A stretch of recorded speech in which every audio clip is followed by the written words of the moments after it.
The capital of Ashguardon, Ashguardon, actually required more than just the standard complement of static defences, mercenary troops, their commissars, captains and shore magicians.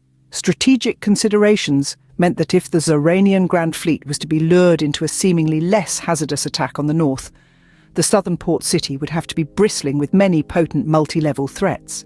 Foreman Val knew that if the Zeranian commanders opted for the northern approach by sea, to avoid the gathered Ashguardon and foreign armada of privateer and corsair war vessels that they would be faced with there, would instead have to deal with the paradox that was Fong Tsusar's fortress monastery, known as Ashguardon. Ashguardon overlooked a barren, craggy expanse of land, with little vegetation for 270 degrees, almost all the way to the horizon, central to the northernmost quadrant. This zone of the virtual absence of meaningful life had been magically created by brine hags.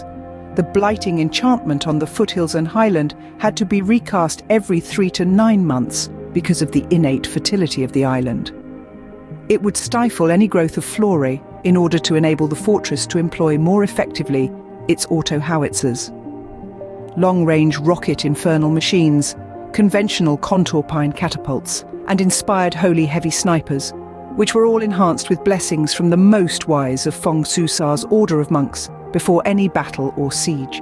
Fong Tsusar, and Foreman K, as the venerated and well-respected monk was allowed to call him, had been comrades in arms many decades previously, before Ashguardon's many warring pirates, renegade occult factions and mercenary chieftains were largely subjugated into forming the oligarchy of 13 that created the Union of Ashguardon as it exists.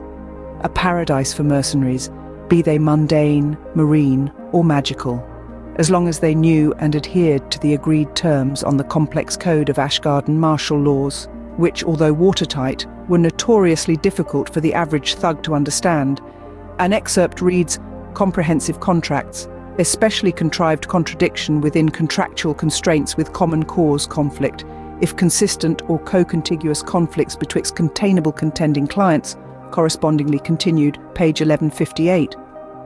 Val and Fong Tsusar had travelled much of the earth and amassed a large fortune in the period after the First Global War. Foreman Val was famous for pioneering an ingenious combination exoskeleton weapon system that had been copied and produced in reasonable numbers worldwide.